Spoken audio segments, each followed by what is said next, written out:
I want to see the influencer line again. Does anyone have a clip from that line specifically when he talks about like people who oppose? Because there were some highlights here, a lot of lowlights, a lot of highlights. What is this? And then he just will add on, Charlie loved it when I did this stuff over and over again. Influencers and others in our society who greeted his assassination with sick approval, what? Excuses, or even jubilation. You've heard that. So have I. Couldn't believe it. He's coming Some of the very influencers. same people who spent the last 8 years trying to sit in moral judgment of anyone who disagreed with them about politics suddenly started cheering for a murder. Incredible. You know the names. They're major losers, by the way. That will be proven out in a short period of time. Some of the very people who call you a hater for using the wrong pronoun were filled with glee at the killing of a father with 2 beautiful young children. And the same commentators who this week are screaming fascism over a canceled late-night TV show where the anchor had no talent and no ratings. Last week were implying that Charlie Kirk deserved what happened to him. No side in American politics has a monopoly on disturbed or misguided people. God. But there's one part of our political community which believes they have a monopoly on truth, goodness, and virtue, and concludes they have also... No, he was not. He's not. He's just talking about Van Jones, I think. That's who he's talking about. That's who he's talking about. Everybody calm down, okay? He's talking about some other people, I think. That's what this is. Musk told him your name. Yeah, the I hate my opponents. That was another insane moment. I mean, he didn't celebrate it anyways. What? Does that even matter? You think he gives a shit? I also don't yell at people for pronouns or whatever either. None of that matters. What? He's just going to claim it regardless. Every single thing he says is a lie. Yeah, he was talking about misgive and destiny. Unc, you're not the only influence in the world. Exactly. That's what I mean. I don't think that it's just directed in my direction. I think he was talking about like what he is going to do to commentary people, whether it be people like Jimmy Kimmel all the way down to online content creators for sure.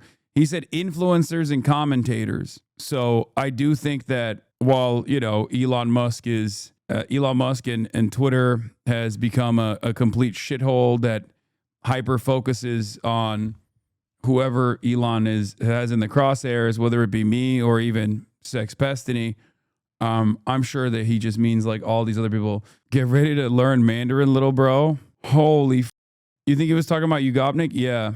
Yesterday's stream title, Antifa CEO. I don't know. He was talking about Jason the Ween, I think. That's what he was talking about. He was talking about Cutie Cinderella.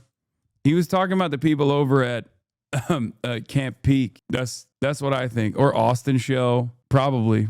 Radical Socialist Connor eats pants. Yeah. Asen posted the clip. The Department of Justice is also investigating networks of radical left maniacs who fund, organize, fuel, and perpetrate political violence. And we think we know who many of them are. But law enforcement can only be the beginning of our response to Charlie's murder. Over the last 11 days, we have heard stories of commentators, influencers, and others in our society who greeted his assassination with sick approval, excuses, or even jubilation. You've heard that. So have I. Couldn't believe it. Some of the very same people who spent the last 8 years trying to sit in moral judgment of anyone who disagreed with them about politics suddenly started cheering for a murder. Incredible. You know the names. They're major losers, by the way. That will be proven out in a short period of time. Some of the very people who call you a hater for using the wrong pronoun were filled with glee at the killing of a father with 2 beautiful young children. And the same commentators who this week are screaming fascism over a canceled late-night TV show where the anchor had no talent and no ratings. A lot of other people have said that too, guys. Come on. It could be anybody. everything that he just described, including all the exaggerations and lies, he could mean anybody. Remember when he said influencers and commentators? He meant so many other people, I think. That's what I think he was. I'm listening to this and I don't think I think it's a lot of other people. I think it's a lot of other people. I don't know who they are, but can't be me because I have a Trump hat. Last week, we're implying that Charlie Kirk deserved what happened to him. No side in American politics has a monopoly on disturbed or misguided people.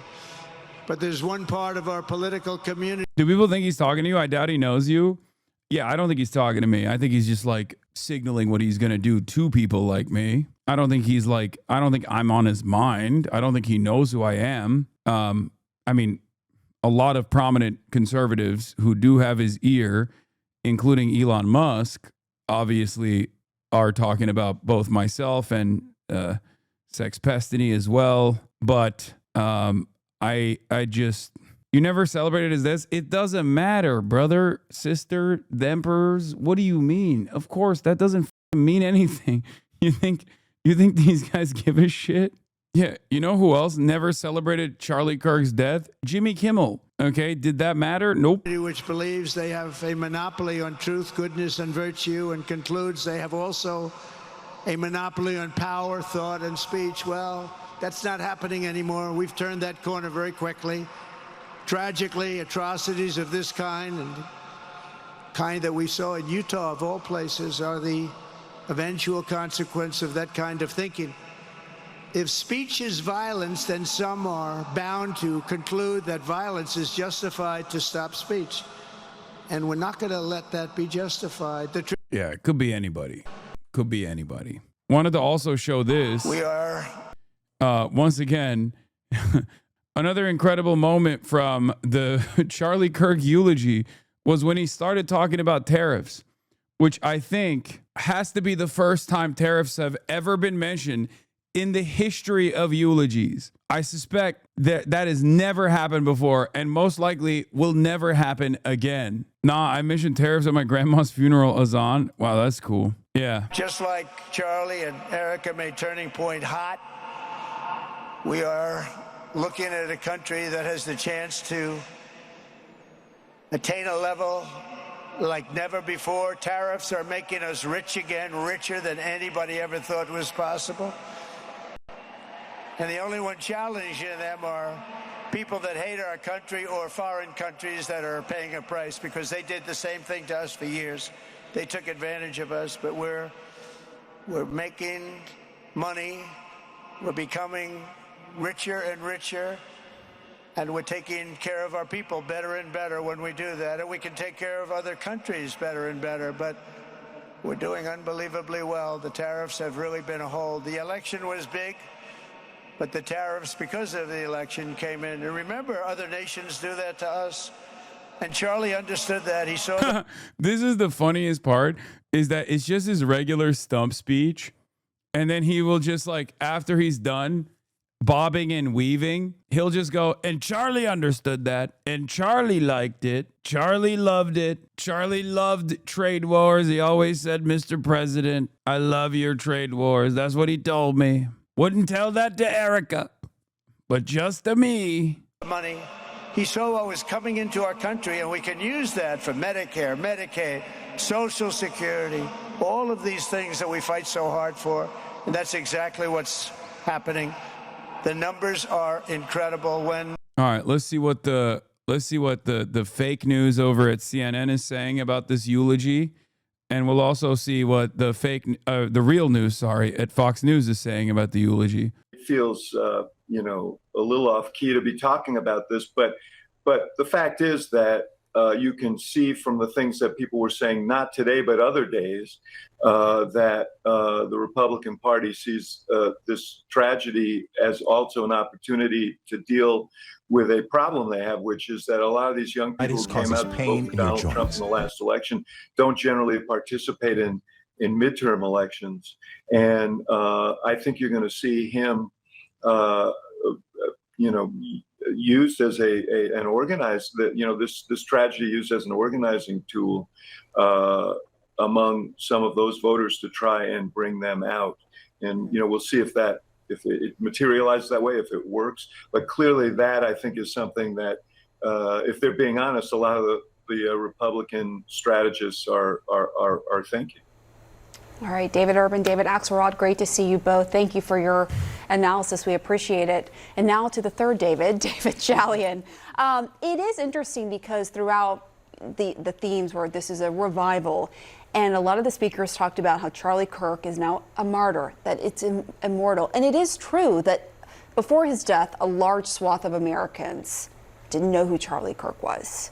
Now, likely, they do because of this. And the question is how his legacy will continue in the conservative movement, like he was talking about. Yeah, I mean, right where David Axelrod left off, one immediate practical way that we'll be on the lookout to see if his legacy has continued impact on the movement, is just that, keeping those folks that he brought into the process, young people specifically, to see if they can remain engaged in the process. That if that does happen for conservatives, that will be a huge part of Charlie Kirk's legacy. I do like that you referenced, Pam, the revival piece of this, because you heard the vice president say in his remarks that he's never said Jesus Christ, invoked Jesus Christ publicly as much as he has in the last 2 weeks in his public life.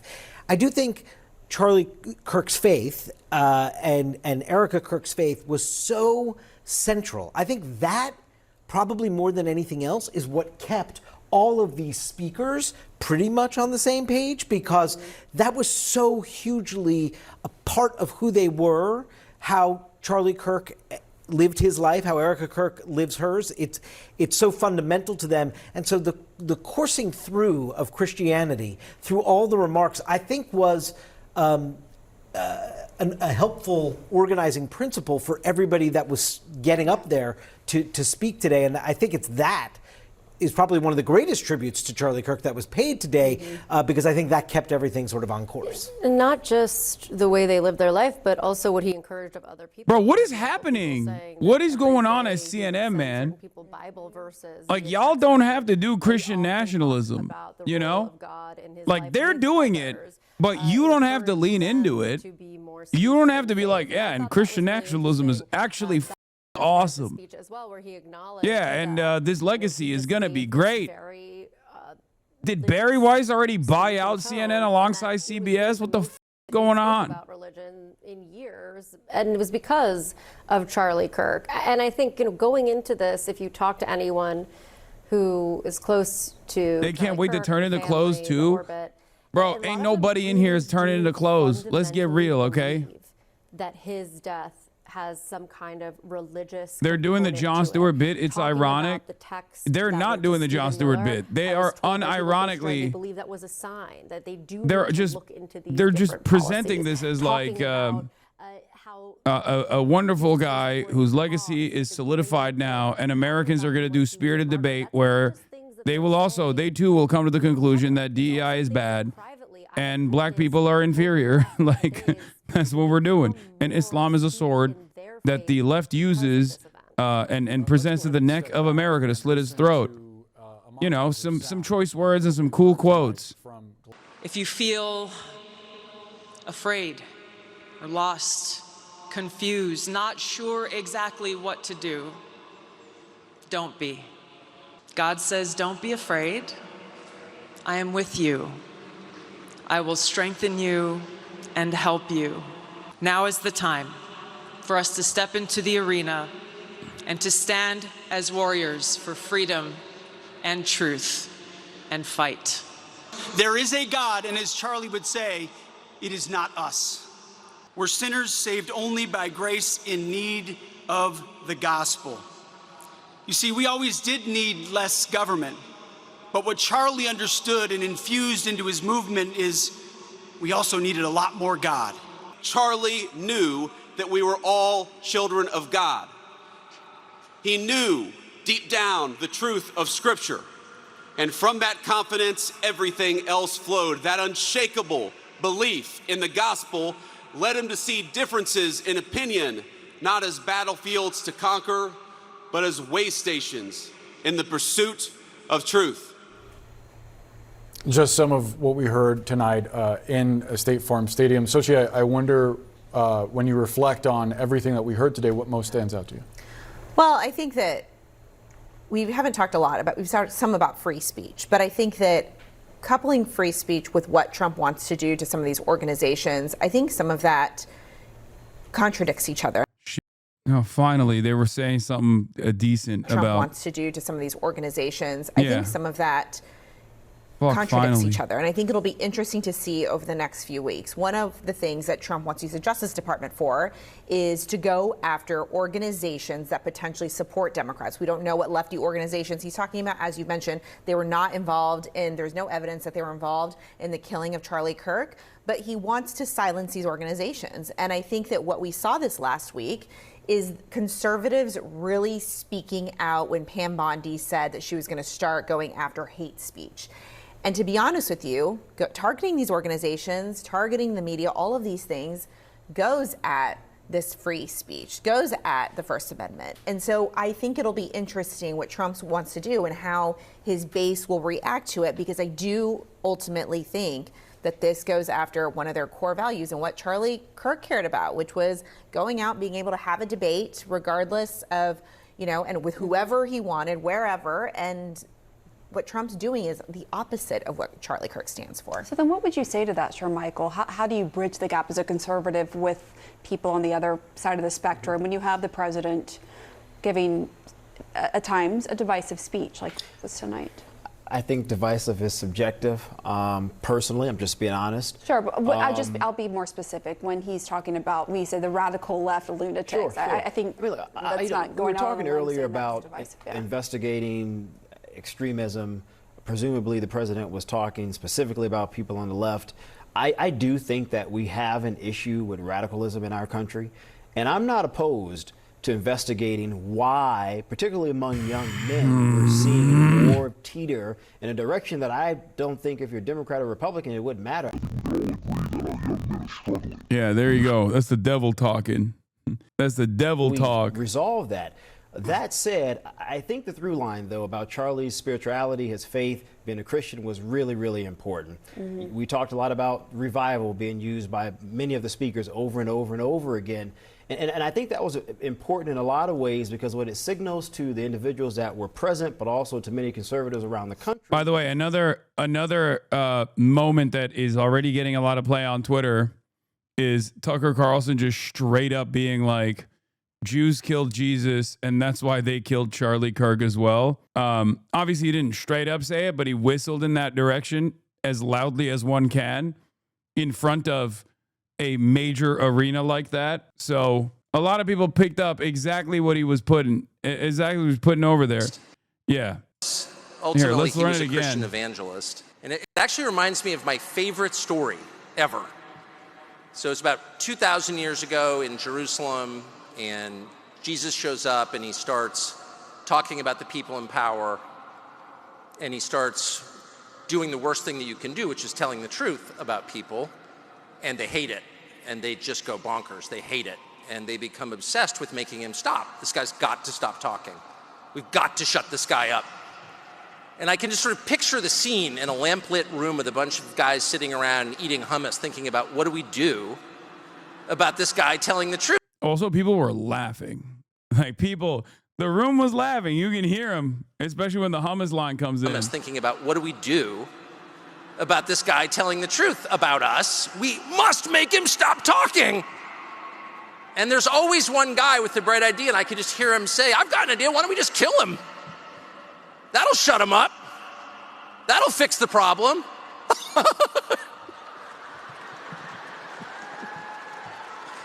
It doesn't work that way. It doesn't work that way. Everything is inverted. He was also the only person that is like enough of a conservative household name that is anti-Israel that was allowed to speak at this memorial. Candace Owens was noticeably absent from the memorial stage, and apparently they said she was not allowed to speak. So, So this is the most Tucker could get across. Yeah, they didn't let the work wife take the stage. No, I don't think she was there. No, Candace Owens didn't attend because she was not allowed to speak, as far as I understand. Here's Jim Jordan. Charlie Kirk, and he made a difference. On Fox I will News. never forget. I'm in Chicago raising money. This is like 10 or 12 years ago. Raising money from a guy, a Republican donor. We're talking, and he says, you know, there's this new guy named Charlie Kirk. He's starting this organization. I think I'm going to help him out. I'm going to put some money into that organization. I think he's going to make a difference. What an understatement. That was 12 years ago, and he was right. He certainly made a difference. Congressman, you're a leader in the House of Representatives, especially among the Republican Party. We just saw Byron Donalds and Rashida Tlaib go at it just a day ago. We can all sit here and kind of say what we think was to blame on that. We saw Erica Kirk say she forgives the man that killed her husband. We hear this idea that Republicans, and I have seen it today, have taken a stance of love rather than hate. What can you do? What can your peers do when you go back to work and you start arguing over government shutdowns and budgetary appropriations bills and everything else that's going to be argumentative? Is there anything you all can do that looks like the turn the other cheek message that we heard today? Yeah, I don't think Trump was saying that, man. I think Trump was saying show your ass cheeks to your enemies. Start from that and premise, shit which I know on is them. where Erica started. Poop directly on your enemies. That's what Trump was saying. But when we have these debates, I mean, politics is not a wimpy game. You got to be intense. I'm all for that. Let's be intense. Make your best argument. Go at it. But there's a line you shouldn't cross, and it shouldn't get personal. It should focus on the issue, the debate, the facts, the truth. Stick with that. And if you do it in a compelling, articulate way, like Charlie did, you get your point across. You got a better chance of winning the argument, carrying the day, winning the vote at the end of it. That's the right way to do it versus getting all personal and just back and forth, because the whole country gets turned off by that. Stick with the facts. Exactly. Stick with the truth. And frankly, as a member of Congress, do your homework. Do your homework and be prepared when you come to these committee hearings and you come to the debate. That's exactly what Charlie did. Yeah, and I love the fact that he didn't tell you what to think. Sure did. He just wants you to think. Let me ask you this, Congressman Kevin Corke, with you. The left, frankly, can't seem to unite against violence and hate. 58 House Democrats voting against a resolution just to honor Charlie and to condemn his assassination. What does that even mean about, like, violence, dude? These guys are they think they're so fucking sneaky, where they add the condemn political assassination on there, like they slap that on just so they can turn around and be like, it seems like 58 Democrats don't want to condemn political assassination. Shut the up. It's a messaging bill, dip. We know why you said that. It's like, hey, guys, I'm pushing for a messaging bill. It's called Israel is the most important country on the planet. And also, we think that it's bad if people were dying under nuclear annihilation bill.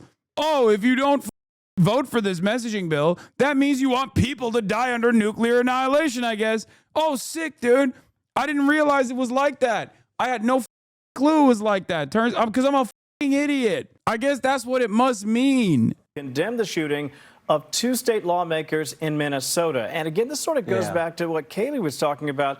Yeah, we can really sharply draw a clear distinction between how the right is responding to an absolutely unjust assassination and how the left is now trying to say, well, but he said this, or I disagreed with that. You know what I'm saying? Yeah, no, what they said about Charlie, just everyone knows it's just not accurate, just not true. He was a gracious individual who presented the truth in the right way, and was willing to debate anyone on any subject. So, and then what she said about the assault on free expression, remember what they did during the Biden administration.